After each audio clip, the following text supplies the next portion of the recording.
Yeah, so I ordered Tap 42, and the Uber driver calls me, and she goes, "Hey, there's a guy here named Alejandro, and he's saying he'll take the order for you." And I'm thinking it's at my house, and there's some guy on the street named Alejandro trying to steal my Uber Eats. So I run out there with no shirt on. I'm like, "What the fuck?" Like ready to yell at some guy, and there's no cars on the entire street. And then Medina texts me. He's like, "Yo, what are you talking about?" Because apparently I was on speaker, so he heard me be like, "I have no idea who that is. Don't give him the food." And then I pieced it together. So I was like, "Wow, enjoy the free steak dinner." What's the craziest thing you've ordered? 1 Diet Coke from McDonald's. Oh, as a fountain drink too. 1 apple pie from McDonald's. Yeah, one time we ordered when we were staying in Chicago for Stefi, one of her clinical rotations. In the middle of the night, we ordered 2 apple pies, and when we opened one of them, there was just a big, very clearly you could just see someone had taken a bite out of it. It was in the shape of a mouth, and then put it back in. And I was like, "Wow, that's a dick move." But then I thought about it from their perspective, and I was like, "Damn, that person in the middle of the night had to drive there for 2 apple pies, which are like $1 each. So even if we gave him a huge tip, like 25%." That guy made nothing. So that was probably him just being like, kind of fuck you. This is what you get. I get it. Because you don't get to choose. On the topic of tips, so I was going to tell my story. Right. So I had this realization of, I don't know, look, listen, I'm Jewish. Okay. I grew up with not a lot of money. I grew up with parents who were very frugal and protective of the money that they make, And so whenever we went to a restaurant or we traveled, we always used to give kind of like the minimum amount of tip that was kind of acceptable by society, right? Like that's kind of how my family used to operate. And what was that in Venezuela? Because here it's 15%, right? That's like I think standard it's 10% in Venezuela. 10? Yeah, 10%. Go on. But so I mean that's kind of like the mentality that I have. Because I grew up like that, right? Just let me tip the bare minimum amount, right? But now I'm in a position where I feel like I can give a little bit more than the bare minimum amount, for sure. Yeah. So today was one of those days where I felt extra generous at the valet parking. And it was a $10 valet parking. And I gave the guy $20 and told him to just keep it all. Yeah. And his reaction was so nonchalant. Like. Well, hold on. First of all, this is Miami. Where were you valeting? Coconut Grove. Yeah, so that guy's probably getting like $50 tips and stuff from like, to him. Really? He's probably like, cool. Yeah. Whatever. That wasn't a good tip. No, that's a great tip. That's a great tip, but I think he's probably desensitized to. That's standard. Close. Well, like I would say maybe $15. People probably like have $20 in their pocket all the time, and to a lot of people that live in the Grove, they're probably like, I don't want to wait around while this guy gets my change. Here's $20. Wow, I thought I was doing really good. But you were. Yeah, but not great. like outstanding. Were you waiting for his reaction? It was great, but not outstanding. Yeah, I was waiting for him to be like, "Wow, thank you so much," But he was kind of like, he still should have. That's 100% tip. That is a good tip. But I also find like the percent tip that I give on things is bigger the cheaper they are, right? For example, if I only had a 20 and I went and stopped off and got a beer and it was $8, I might just leave the 20, right? Means more probably to the person, the server, than it does to me, and that's a nice tip. And also, I'm not gonna sit around and like wait for the change or whatever, right? Sure. Right, but say if you go to New Surrett and it's like a $2,000 bill, you're not tipping you're not going to give them $2,000 tip, right? What are you tipping? 10%? 20, I think. 20%. Yesterday, I think standard for me, I do 20. Standard, I would say 20. Yesterday, Rusty Pelican, I tipped 25% and then gave him 40 cash, which is like maybe closer to 35%. That's so nice. My perspective on this is I'll tip the 20 on average, but if it's bad service or if it's good service, obviously I'm going to tip a little better than 20%, but that's on average. And if it's really bad, I'll do the exact same thing. I'll tip like 30 because the service is so bad that I'm kind of like here I kind of feel bad in a way, and maybe you're having a rough day and that's why it's bad. No. If I have shit service, and you need to improve. I definitely punish. I bad service, I'd give 15. I think that's And maybe they're having a rough day and they're kind of taking it out on everyone, and that can flip things. They're that's like, very oh. Canadian of you. But You that's can see not- the difference. I've been here 6 years as a Canadian. I've changed. Simon's listen. only a year and a half in. Yeah, Simon, you'll get roughen up. You'll get roughen up, baby. Listen. So, what are you guys' thoughts on countries like, I don't know, Italy or some other European countries? London or UK was like that too, where they don't have it's not common practice to tip. Oh, I like that much better. I think that the system here is completely jacked up. I think the business owners paying their staff poorly and then putting the responsibility on customers to like subsidize your poor wages you're paying people is ass backwards. I don't like that agree. at all. So given the choice, yeah, I would rather go to a restaurant that just pays people what they think they should be getting paid, right? And not relying on tips to earn, you know, the wage they're expecting to earn. But since that's not the system here, I feel like I can still do my part. I feel like, you know, those people, big tips mean a lot to them. That's why they're doing it, you know. One time I was at, what's it called? What's that place that's the most Florida freaking place in the world? Flanagan's. And I was gonna say Pollo Tropical. That's way more Florida. Yeah. Flanagan's? Flanagan's is not that Florida. Flanagan's is so Florida. Anyone from Florida who's listening to this, please. It's just South Florida? Yeah, well, it's as South Florida as it gets, okay? It's like TGI Fridays, but for people from South Florida only.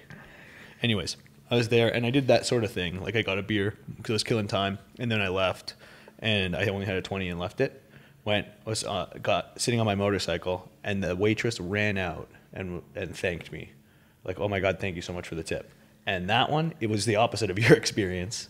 But I was like, all right, it is really appreciated, you know? So like it made me feel, it was almost selfish. It made me feel good. You know? Yeah, that was the reaction I got yesterday. Like I was like, whoa, thank you so much. And That's you know, nice. you can tell. It's so interesting. I feel like I'm finally growing up. You know what I mean? Explain. Like I'm finally growing into my shell. You know? Or wait, isn't it breaking out of your shell? Is it? I think that's I mean, the phrase you're going for. but did you understand what I meant? I did, but for the listeners, Okay. they're going to be like, what? Listen, Hayden. Honestly, like you guys have no idea what it takes to be with Hayden all the time. Like really, you guys have no idea what it takes. It's because I'm correcting you? No, because you take everything so literal all the time. All the That's what I time. like. Well, that's actually- That's what I like. That's actually a figurative saying that only makes sense when you say I'm breaking out of my shell. That's how you grow. But this is exactly what I mean. Like, this is exactly what I mean. You know what I meant. I know. All right. Anyway, so explain. Why don't you so hold Why on. don't So- you learn Spanish? See how you communicate. Hey, I had a theory about this. I'm really interested to learn. Hold on. other What were we people talking think. about? So I remember to go back to it. How you broke out of your shell, I broke into or my. I in your grew words, into my grew shell. into your shell. But Oh wait, side note, the language barrier. It's funny because sometimes, remember, you're like, we were saying like getting off on the wrong side of the bed Yeah. or getting off on the wrong foot, and you said, oh, I woke up on my left foot today or something. And Oh, Hayden and I yeah. are like, on the left side of the bed, was that it? No, Or- I woke up on my left foot. yeah, Wow, okay, or yeah. the wrong side of the bed, and you said like left side of the bed, and Hayden and I are like, what? Yeah, You're like yeah. the left side of the bed. But that one, at least, that one still makes sense for like the analogy you're trying to draw. Yeah, This one makes sense for the analogy I'm trying to draw too. No, growing into your shell, I don't Yeah. think makes any sense. Like I was growing up, and there was a shell that I was like a turtle, and then I finally grew up to match the shell I was born into. Okay, well, that's not how that works for turtles. But No? no. Small. They don't leave their shells. Turtle has one shell. It grows with them. It's an exoskeleton. You're more like, so you're like a hermit crab. Okay. Who leaves from small shell. Yeah. And you outgrow the small Yeah, shell. that's what I wanted to And you say. move to a bigger Yeah. shell. Okay. Yeah. Okay. I mean, that works. see. I That see. that one works. Okay. That's what I really wanted to say. Okay. Okay. Oh yeah. So we were talking about this the other day. I think it's very weird in like Latin American cultures how if you date someone who's Latin American, their family expects you to learn Spanish. Like it's like that's just something you can snap your fingers and do. Like there's no other. Wow. Wow, Nick. Nick's fired. Nick's phone went Nick. off during the podcast. Unprofessional. Put your phone Wow. on silent, bro. Did you put it on silent? Because I only saw that you hang up the phone. It actually wasn't. Nobody called me. Music just played. Wow, dude. Bro, it's Hector. Anyway, so imagine you're dating someone who's Chinese, right? Like Stefi's dating a Chinese guy, and his family Nice. What's his name? Keanu? Keanu. That's not Chinese at all. But anyways, expected you to learn like Mandarin. Mm-hmm. You'd be like, "There's no way." No. What am I gonna do? Quit my job? No, you have it wrong. No. Okay, explain. I would 100% learn Chinese out of courtesy. 100%. That's not a I language. can tell you because what? That's not Mandarin. language. I can tell you. I honestly, I just Or straight up hate Cantonese. you. Or Cantonese. I just straight or up hate you. Cantonese. I just straight up despise you. That's right terrible. Now. Yeah. Wow. You're next, Nick. Don't look at me like that. Don't look at me like that, Nick.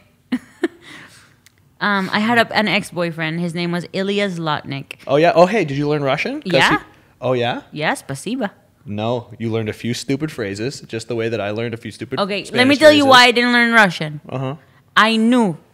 Sorry, Ilya, I'm so sorry if you're listening to this. But I knew from the beginning that I wasn't going to marry him. I knew from the beginning that we were just not meant to be, so I wasn't making the effort. But had I known that I could see a future with him, I would have learned Russian. But I didn't because of I that. think that's a cop-out answer. I don't believe it. We'll leave it up to the audience to decide. Okay. I mean, there's no way to audience, you prove guys it. can decide. But I don't. There's think no so. way to prove it other than Oh, yeah, let's I have would Ilya. have just learned a whole other language. Let's have Ilya on the podcast. Oh man. No, he was a good guy. Ilya, cheers to you, man. Yeah. But to go back to what we were actually saying, because you grew out of your shell and now you found this new shell. So what's the new shell? Okay, so it really, I'm trying to figure out how to just be a better human. You know, like Okay. I've always been on the side of being better than the average in terms of like my quality as a human being. You know, just trying to be good to people, trying to make people feel special. Yeah, that was actually something that I really liked about you when we met. Remember, you would always stop and you'd talk to homeless people, and you'd always ask like anyone you dealt with, like how their day was going. You know, Yeah. like the cashiers. You'd be like, "Oh, how you doing?" But you know what? All I that had a stuff. moment of bitterness. Okay. Yeah, it started in grad school, where I just felt like the world was conspiring against me, and I Okay. started being a dick, just because I was tired, man. You know, I just got stepped on so much in grad school by my professors, by my classmates, by then social media. You know, people hating on me and whatnot, like messaging me mean, rude stuff, and I became really. That was right when your social media like started. Yeah, so it was exploding. both things. It was a combination of just being slammed in grad school and just feeling disrespected and belittled by everybody, and then also social media, which made me really bitter. But now I feel like I'm at peace with all of that, and I'm finally trying to be a good person again, Oh, cool. like a better person. You toss me a compliment every once in a while. Yeah, That'd be nice. yeah. Dude, I tossed Nick a compliment today. Yeah. What'd you say? What did I say? Forget. Did you really forget? Not a lot of- you don't even know. You were really lucky that me and Becca were in your life. Oh wow, that's a real nice compliment. It's a I good know. one. I don't know if people could hear that. You said what? I said that I was really glad that Becca and Nick were in my life. Wow. It's a good one. Yeah. Nice. That's so deep. you know how this is how I used to operate. So now I'm reading a book that's called How to Win Friends and Influence People. Uh-huh. And I remember I read it. Hayden and I both read it. I remember we talked about it. the first chapter, the first principle is Okay. about not criticizing other people. Oh. And Did you just read that first sentence and go, fuck? yes, yes. Because listen, in my head, I'm doing people a favor by pointing out their downfalls. It's not Right. always appreciated, is it? Huh? It's not always appreciated, is No, it? it really opened my eyes and it made me realize that maybe criticizing others is not the best way to go about things. Yeah, but you know what? When people get to know you and know that that's your way, it becomes an endearing quality, right? Like people who don't Maybe. know you might get offended, but to like anyone in your inner circle is like, if Stefi's not making fun of you or like, Yeah. you know, calling you out on something, then you're not really in her inner circle. Yeah, but that permeates to other areas of my life. For example, like let's say that Nick delivers a video and I don't like it. Nick, you're in this, okay? You're freaking in this. Okay, let's say that Nick delivers a video and I don't like it. Okay. Instead of being like, Nick, this video sucks shit. Honestly, you suck. You know? Instead of saying that, I could definitely use better words. Yeah, that's true. You used to do this to poor Caesar. Yeah, you used to do Caesar this used before to deliver Caesar. a video. She'd watch it and go, I don't like it. And I'd be I thought I like, was but you helping got, I'm him. like, you have to give something constructive. I legit thought I was helping him. I legit thought that by being honest and telling him exactly the things that I didn't like about it, I was helping him grow. Actually, but often you didn't. He'd be like, what don't you like? You'd be like, I don't know. I just Everything. don't like it. Yeah, everything. I just don't like any of it. But I like the honesty if you tell me what you don't like. Yeah, it has to be constructive. It has to be constructive. Nick speaking. I'd rather you tell me that you don't like it than act like you do like it, and then we put out something that you don't like. No, exactly. But acting like you do like it is not an option. Yeah, you're gonna say it one It's way. Or in you're gonna. delivery. Yeah, it's in the delivery. Yeah. Definitely. You need to be able to say what you mean in a tactful way, Yeah. and that the tact was a tricky thing for you sometimes. Tact is a tricky That thing was for all me. in crucial conversations of being too honest and blunt, but it's creating that safety net of, you know, I don't really like it, but just showing you're on the same team. Like, you've worked so hard for this. Thank you so much for working so hard on this or something. And then Exactly. giving feedback, showing you're on the same team, and then asking him how he could do better or something. Exactly. Like that. But the key's in showing appreciation. So that's like what that first chapter really, really tries to hone in and showing appreciation, which is something that I was doing like unintentionally, but I realized that it works. Like, for example, if you call an airline and they are actually trying to be helpful and you tell them, hey, thank you so much. You know, I know that like customer service is a really difficult job to do. You probably get yelled at all the time, but I really appreciate that you're trying to help me out. I've always actually just naturally done that, or maybe I picked that up from my parents or something. But that's something I've always done, mostly because I just felt like that was a way to get people on my side to do what I need out of them, right? Like, if you just go in hot on a customer service representative. No, but you Yeah. don't They're go not gonna hot. help What you. Hayden does is that Hayden finds a hole in the armor and pokes right through we're it talking a about two different thousand things. times. We're talking about two completely different things right now. What Yeah. I'm saying is I get the person on my side. I'm saying, look, I don't know. I know that it's not your fault. These aren't your policies. I know that what you're doing is difficult or whatever, but I'm very frustrated. And any way you can help me out would be greatly appreciated. Like, I'll say things like that instead of like a lot of people will just get in there and scream at a customer service representative. That's Jordan's approach. Have you heard Jordan talking about that? No. That works 1 in every 10 times, whereas I find the other approach almost always works. You express your frustration, and then you also voice that, like, you know, the person you're talking to didn't make the policies for, you know, Wells Fargo or whoever. That was what I was you know. thinking of because I called them and had a similar situation. Yeah, RBC, for any of the Canadians listening, Royal Bank of Canada, every time I finally, it's for some reason I'm waiting 2 hours every time I call on customer service, and by the time someone finally picks up, I'm livid. So I have to actually do this actively and not just yell at them, because I'm like, if this person hangs up on me, then cool, now I have to do this again for 2 hours. Yeah. You know? And Stefi's texting on the podcast. So disrespectful. Hayden, just mind your own business, bro. But yeah, so you've grown into your shell. How else? What? Your new shell. First chapter. You first said chapter. Appreciation. Yeah, I've only read one. Oh, okay. Oh, you're It's just good. It's good. Yeah, that's a really good book. I highly recommend it. so Jordan's far. reading that right now too, isn't he? He barely copied me. Yeah. Well, I think I saw him posted in his story. You're speaking on that same thing, actually, about being too critical. Simon and I were just talking earlier about how this is sort of permeated into fitness culture and like academia around exercise science and sports. And it's Simon, you can go into it more deeply, but it just basically turned into this like weird attack culture, right? Yeah. It's gone from, say, On social media, at least.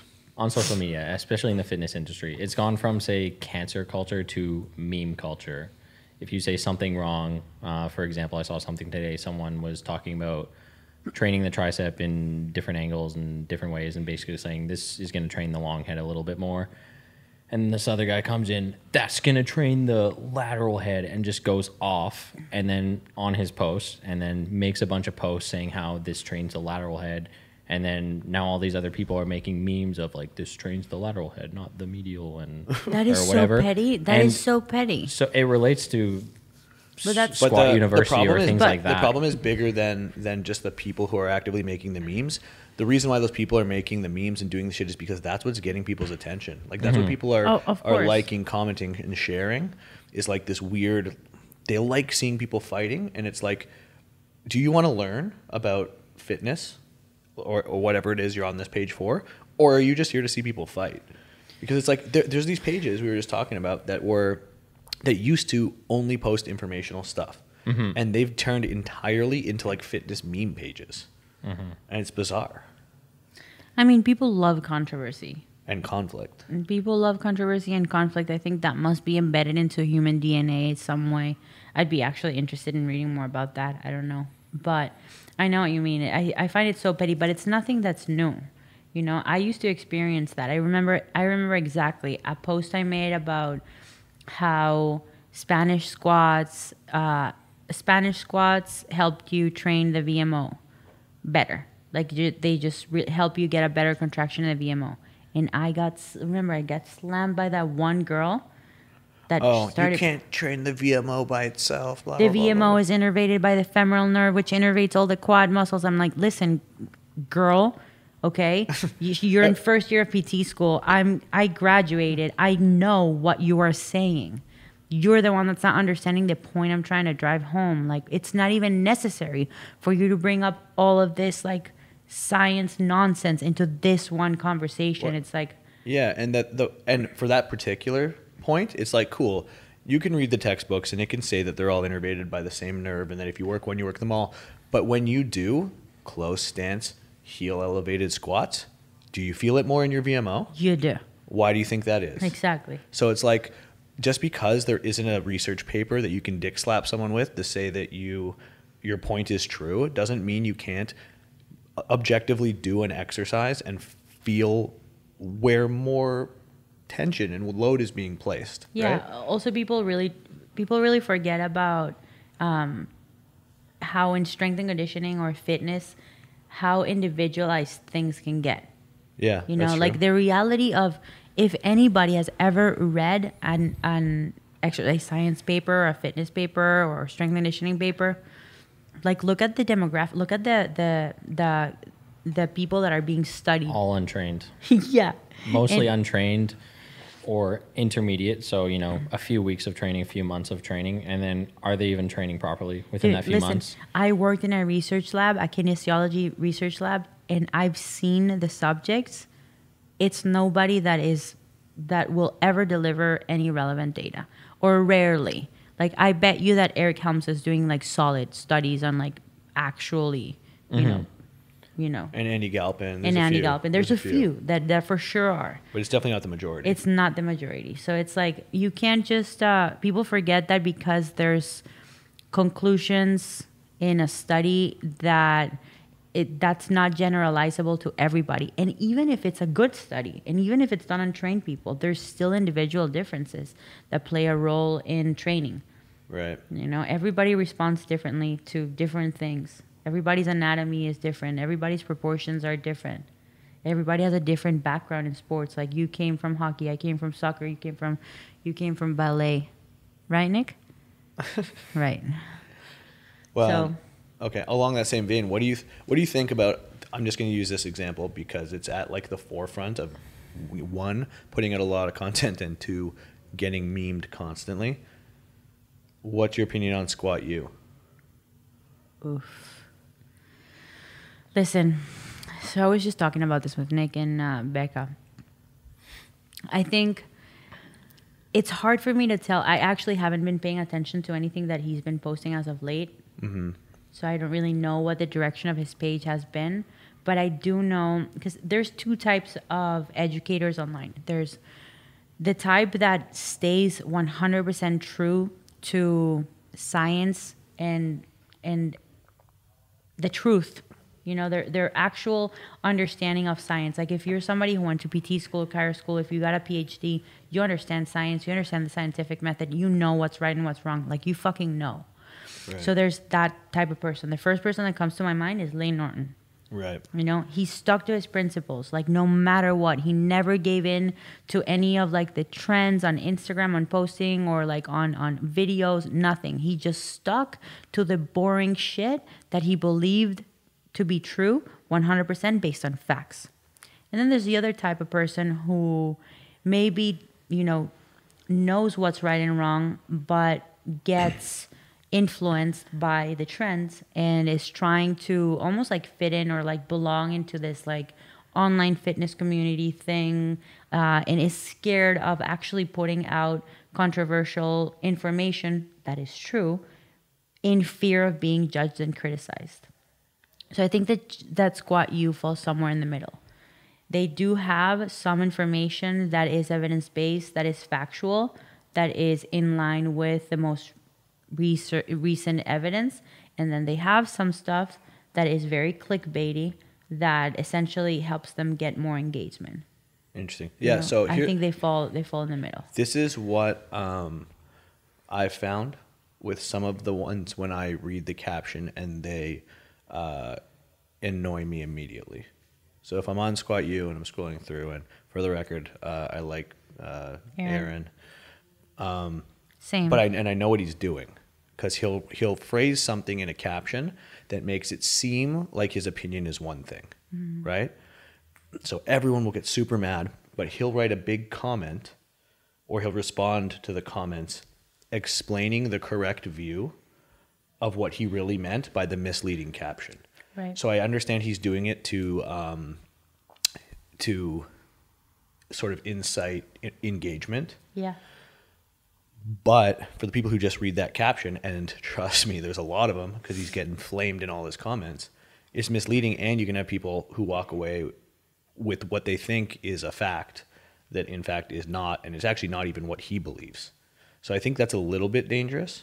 I think that you can't expect people to see your image and read your caption that say one thing and then have them and just expect them to dig through the comments to find what you really mean. Wait, know what I mean? has he gotten in trouble lately? People he's just make- memed every day. People just People make get memes. of him. But at the same time, we were talking a bit about this. I when know you're he knows making his stuff. memes of I know he knows his him or someone else. It's someone could just be a little outdated in terms of research. Like that's what they were making memes about, outdating in research, and that happens to all of us. And then there comes to a point where someone might feel, I'm just not even going to post anymore, or they might just really, really think hard of what they're going to post and not really say what they want to say. They're just going to try and please the audience, or that's stunting creativity. That's stunting actual you expressing your thoughts and essentially freedom of speech in a way. It almost so I actually think that it hurts the industry more than anything of just memeing people, because then everyone thinks, I don't want to be memed. I'm not going to post anything. Yeah. Right? So it's almost being canceled in a meme way, because everyone just gets memed to a point where no one's going to post Yeah, they're anything. memed That's into Getting memed is silence. worse. Creative It's or- because that's being ridiculed. That's being yeah. ridiculed. And then the know? people Yeah. who are memeing say, oh, I'm just trying to be funny. That's just a way Well, out. then be actually funny. Don't be funny at the expense of someone else. What I hate about that is that the people who are creating those memes have just lack the ability to put themselves in the other person's shoe and see how that is actually received on their end. Like nobody likes to be memed, especially not when you're a professional. You're trying to be taken seriously. And then there's this guy who probably knows jack shit, who thinks knows best because he read Muscle and Fitness magazine and fucking Cosmopolitan or something, you know? And then is memeing you and is making a fool of you, and that's upsetting. Well, even if you are someone who's super well educated and you do know your stuff, No, because super educated people who know their stuff won't do that. what about barbell medicine? Do they meme? They all have the an time. they have an They a entire meme separate page for called Barbell him, essentially. Memicin. I mean, I definitely don't stand for that. Yeah, I don't stand for that at all. And they're just saying, well, we're still trying to educate in a way of memes, and it's just kind of a way out of. But are they memeing other professionals? Yeah. Yeah, they meme Squat U all the time. Yeah. Which is, I mean, You their know approach. what? Actually, yeah, because I reposted one of their stuff one time about back pain because that Some one, of that one it- did trigger me. But you know what? I messaged them back, and they're not affiliated to Bible Medicine. Oh, really? I don't know. No, they're not. No, I'm telling you. Oh, okay. I messaged them. Oh, that's interesting. And also misleading. They make it seem as if they are. So I don't know. Maybe that's the shtick. But what was I gonna say? Yeah. Oh, the other thing with Squat University is I feel like a lot of the principles that they teach, like apply to novices. But like, I see some of these. Like I'll see some tip on squat, you know, about form or whatever, and I'll be like, okay. When Dan Bell has 1,000 pounds on his back and he's squatting it, this doesn't apply to him. Yeah. Right? And that's an extreme argument, but it also doesn't apply necessarily to the guy who squats 700 pounds or 600 pounds. It's like, I don't know. And I don't know. Like, how do you make that clear, Stefi, in your mind? What specifically? Who your audience is. Like, because he's, like I said, he's putting out these tips. I know you weren't paying attention because that's what you do. I was trying to look at the meme page. But he, you know, I'm saying We'll give a he'll cue out on tips, squat or something, some yeah. sort of squat tip, some sort of technique cue, and it's like, okay, that applies to someone very, very novice, maybe. Sort of like one of the learn the rules before you break them type things. But it's like when you're talking about a competitor who's squatting 600 pounds, 700 pounds, 800 pounds, or Dan Bell squatting 1,000 pounds, it's like these little tips and tricks to like keep your knees out. Honestly, like all that stuff it doesn't work. Yeah, but It I doesn't think. apply. But I've made posts like that. For example, one of the ones that broke the internet about rounding your upper back in a deadlift is okay. Yeah, but that actually caters to everyone. Adva- You said it in your No. specified It Kind of doesn't- learn the rules before you break you, them. spe- I think, Yeah. you with that one. specified that in your post. I did, which so is that's what I'm important. trying to say. You specify you have to specify that particular advice or that's advisable for people who have experience and who can already, you know, They're doing it with intent. with intent. Exactly. That's the difference. Because if it happens by accident and you're just rounding your back by accident, you don't know what you're doing, you're actually not creating stability and tension internally, that's a problem, you know? Yeah, of course. But That's putting you, or maybe you've never done a heavy deadlift before, and then you start rounding your back like that. That's a vulnerable position. You've never been put in before. So do you think it's a better route to take to explain the basics briefly and cater to the more advanced lifter, or I think if you're explaining a deviation from the norm, you specify that is a deviation from the I see. norm. You know, like I've previously talked about squat stance in terms of the width of your feet and the angle of your feet. And that I explained because I was taking myself as an example, and you've seen how I squat like super narrow, actually wide, but with my feet almost Straight. pointed Yeah. inward. Like it's almost inward, really. And I explained, you know, there's a difference. You know, this might not look like your textbook squat. What's happening here is I'm trying to use my quads as much as I can. So I'm pushing my knees forward as far as Right. they can go, using as big of a heel as I can, trying to use the wraps as much as I can. And it has to do with my acetabular angle because my hips are this and that. But maybe that's not the way that you're going to squat, and that's okay. You know? Yeah. I think there's ways to briefly explain who the post is for and who it isn't for. I like that because you're explaining kind of what you're doing, and that might look different for someone. So if I'm explaining, again, say if I go through a day of eating something nutrition, I'm explaining my diet and I'm trying to be in a deficit. If I explain a deficit and how to be in, that will work. Rather they're explaining this is what I eat this. Exactly. Yeah. Exactly. I think that's what That people's doesn't- problem is with Squat U, is that he doesn't say those things. He literally just says, this is how you squat. The same way, like the same problem people have with starting strength.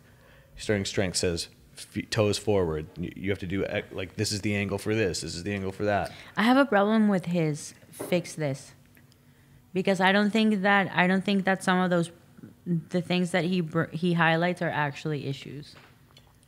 Yeah. You know, I think, and people get so caught up in that, so caught up to the point, and we've talked about this, to the point where people think that whatever movement deviation from the textbook norm is an issue that they have. And then what happens is that they completely stall their trajectory of strength. They stop adding weight to the bar because they think that in order to add weight to the bar, they need to fix something first. And then they stay stuck at like 50, 60, 70%, and they actually don't end up progressing because they're stuck in that like perfectionist mindset of, oh, my squat needs to look exactly like this. You know, I saw myself squatting in the mirror and I have a butt wink and I need to fix it before I keep moving forward. And it's not always like that, you know? You don't always have to fix anything, you know? And the perfect example is look at the outliers. Like look at how they squat and how not perfect their squat might be. Look at Kevin Oak. Yeah, Bro. dude. Yeah, Kevin Oak's squat looks crazy. Crazy. You know? But he's so explosive too. Like you see the way he squats, and it kind of reminds me like the descent, the way that Chesko squats almost. Yeah. Except for he's kind of even more rounded than Chesko even. Yeah. And then his lower back is so round. His pelvis is like fully tucked in. and he's slow on the way down. Yeah. But then he's so fast. Yeah. On the way up. It's like, but yeah, he's a perfect example of an outlier. Actually, I feel like most of the good lifters, the best lifters are outliers. He's an outlier, but the reason why I brought him up In is their because technique. it's easy to observe how different his squat is from others. But there's subtleties, right? Like there's people who it might not be so like clear and clean cut how they differ in terms of form and technique. But they still do. We all squat differently. We all deadlift differently. We all bench differently. We all have individual differences, different levers, different size of forearms, different size of hands, different size of torsos, different size, you know. So it's like, it's just in those subtleties, and it's the danger of generalizing, and the danger is the infliction of fear. The fear mongering of you need to fix this in order to keep going. And it doesn't only refer to technique, it also refers to pain. Yeah. And that's also misleading. Yeah, I get that. But I think, like, to reiterate the point, I think that his information is good. It's just for what person? And the answer is for the novice, right? Would you agree with that? Yeah, I mean, to a certain Because I think extent. everyone goes through those phases, right? Like you go through that dogmatic phase of like, this is the way you have to do everything. And then the more experienced you get with training, you realize those things, right? Like for me, it was super evident in Olympic weightlifting because I would see, you know, you have your coach when you're starting out telling you that things have to be done in this exact way. And then I'm like, well, how come this Bulgarian guy does the opposite of that, jumps back 5 feet and is doing a snatch world record? Yeah. And it's like, because he just figured out something that worked for him. And you're okay to do that. But at the beginning stages, you kind of need those squat university type cues. Like, this is roughly how a good squat form looks. This is how, you know, these are some ways to Sometimes avoid these these cues issues. might be taken out of context too. It's not even that it's for the wrong audience, or it's just people taking out of context. Like if they're saying knees out, and then people are like, oh, if I have my knees all the way out, my foot is fully inverted. I don't have my full foot on the ground. It's Right. Like, It's like, well, obviously not that much. Don't do it that much. Yeah. And again, it might be someone like right now maybe it's a little bit better to have, or it is a little bit better to have your foot pronated and a little bit of internal rotation.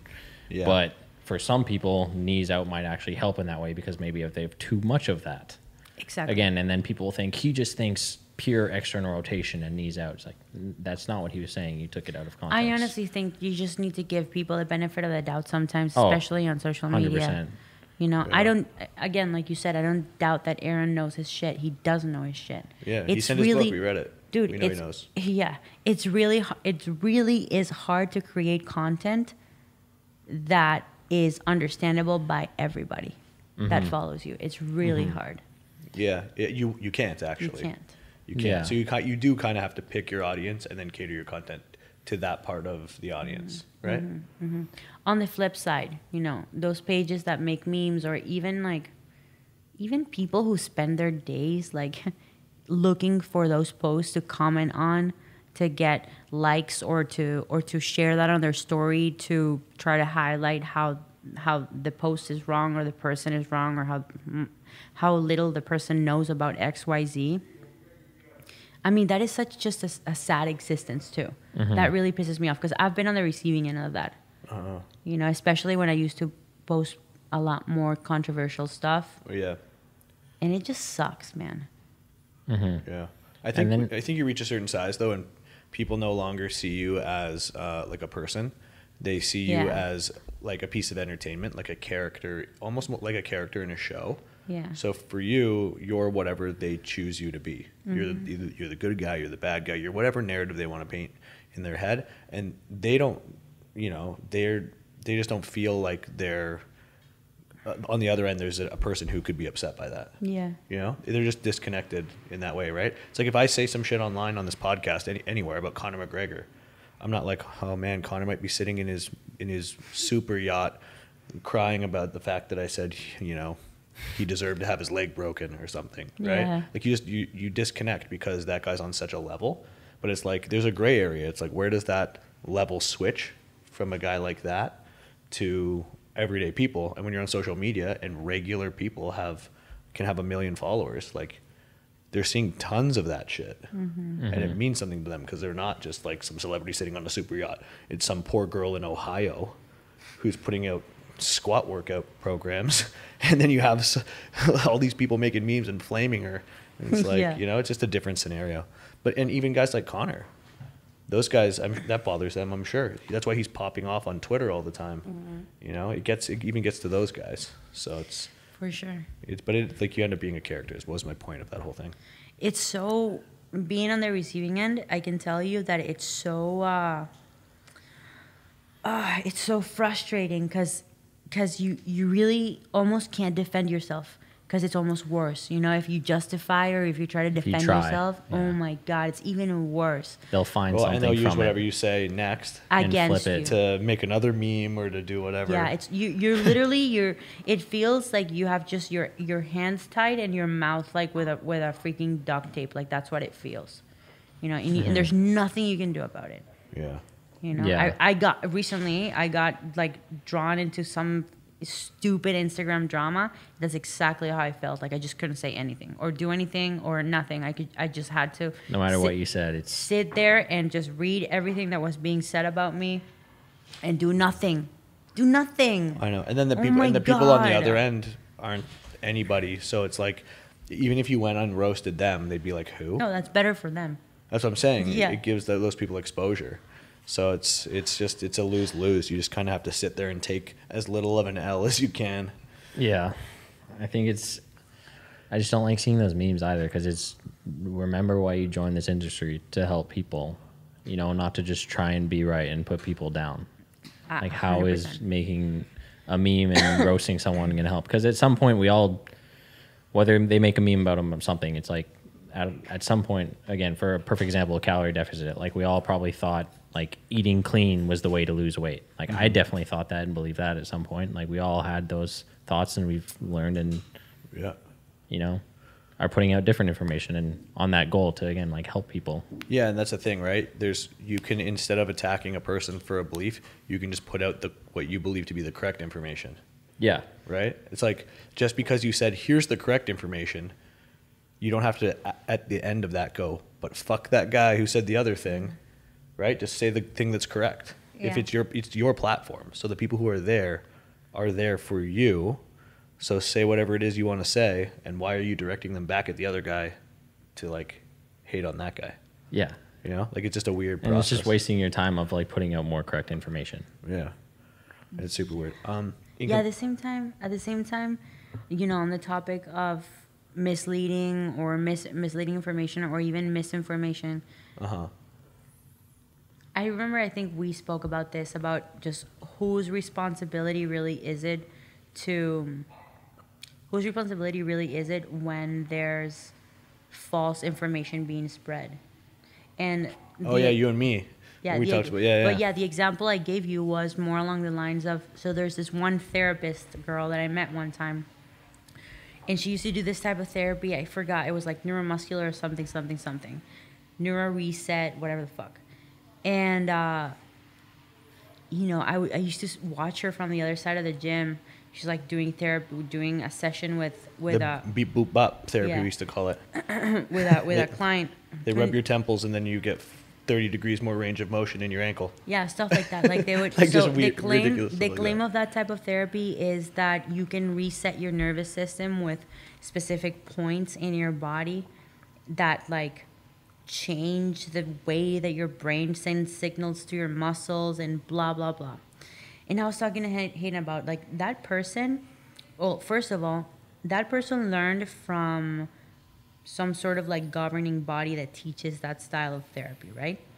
And then that person, same as other probably hundreds of thousands of people, is going around and is charging people for that service that's not based on... That's not doing anything. That's not doing anything, first of all. It's really not making anybody better in any way, shape, or form. And it's also not evidence-based. What's up? I think that needs to be closer to you. And it's also not evidence-based. So whose responsibility is that? Is that the responsibility in tying it back to Instagram and people saying things that might be or might not be? Whose responsibility is it? Is it the person on the receiving end of the information or the treatment who is being naive or maybe is not doing their homework, their due diligence when it comes to trying to figure out, sources? Oh, where is the information coming from? Oh, where is this practitioner learned this particular technique? Or, oh, where is, just trying to understand what the source actually is? Or is it the responsibility of the person delivering the information for being naive and then using a platform or using themselves to spread misinformation? Or is it even the responsibility of the source or all of the above? My point in all of this is that if it's an intelligent person who's just choosing not to learn more about the things they're being told or to question things, cool, the fault is on theirs. But what if you're just a person with low IQ? That doesn't exempt you from stupidity. No, what? Yeah, you can be a stupid person, but, but it doesn't sometimes it's not your exempt you. fault. That's my point. Is like, for example, But it's not fault; it's responsibility. If somebody, There's a difference. But if you're not intelligent, you can't go read a research paper and analyze it and see if it's right. Like, for example, when people scam old grandmas and grandpas out of their life savings online, because those grandparents are from a different time and they don't know that it's unusual that the bank is calling them, and maybe they're senile and they've lost their mind, like they're not all there. It's like those people lose their life savings. Is it their fault? Should they be penalized? Let's not even go there, because that's a mental illness. That's a mental health condition. Let's not go there. Stupidity is not a mental health illness. It's the same thing with someone who's low IQ. If someone is tricked because they're not intelligent enough to catch the trick. Let me tell you something. Whose fault is that? I went through a phase where I was having listen, I don't know if I've talked about this in my podcast, but I was not a good student.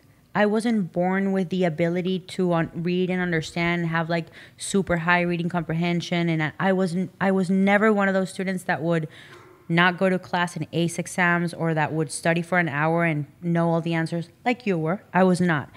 Everything that I've learned, I've had to work my ass off to understand and to learn, okay? Like 15, not twice, 15 times as long and as hard as any one of my classmates, okay?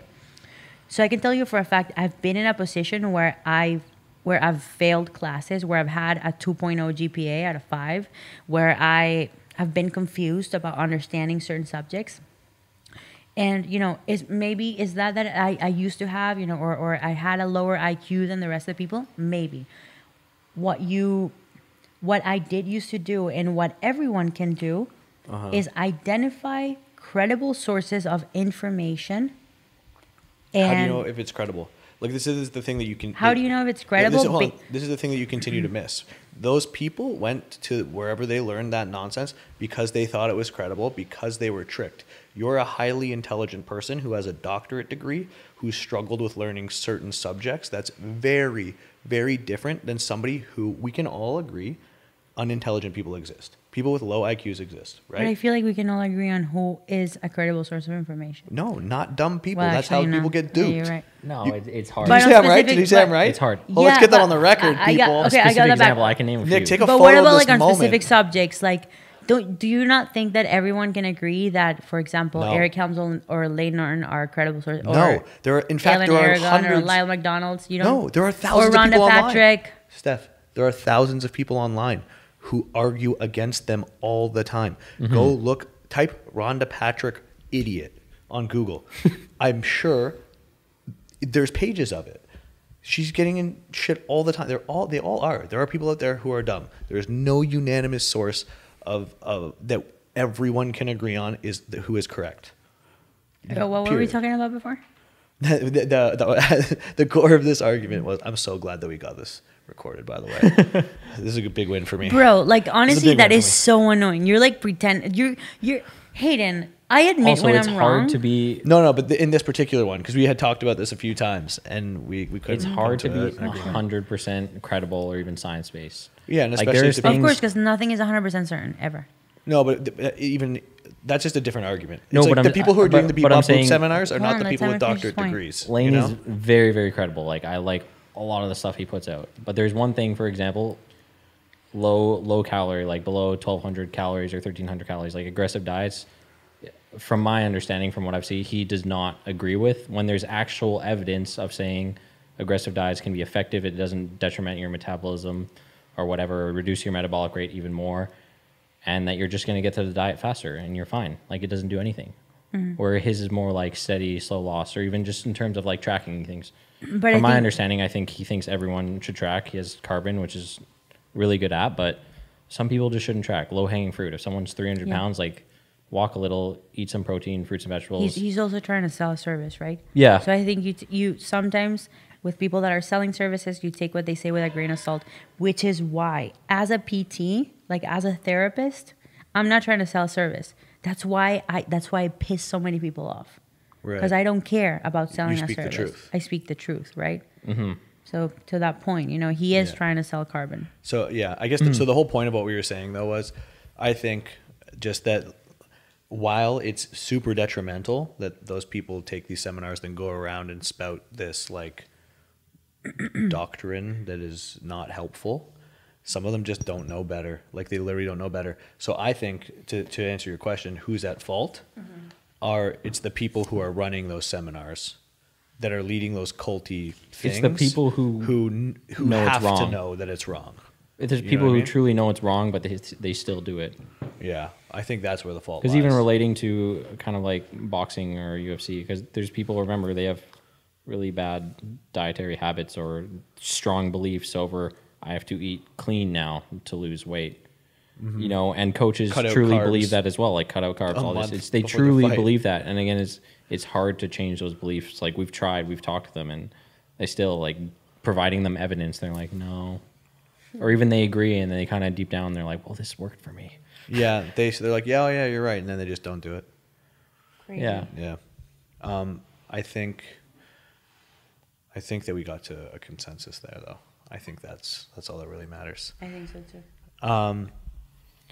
By the way, look what Simon's wearing on his feet. Ooh. Did you About to notice go those? deadlift. This is how about the hybrid life Simon is. That he's wearing the Notorious Lift Hybrid Legacy collab deadlift No slippers slip right drip. now. This guy's not slipping anywhere. Not slipping. No slip. No don't slip slip drip. on Damn. research. Marketing opportunity missed. We're gonna have to relaunch them and use that. We don't slip on the podcast on research with things we say. We don't get memed. We don't get caught slipping. We don't get caught slipping. Oh my god, dude! This guy's dropping I'm bars. Wow. Man, yeah. But Production in one day. I am ready. if you guys haven't yet, hopefully there's still some left.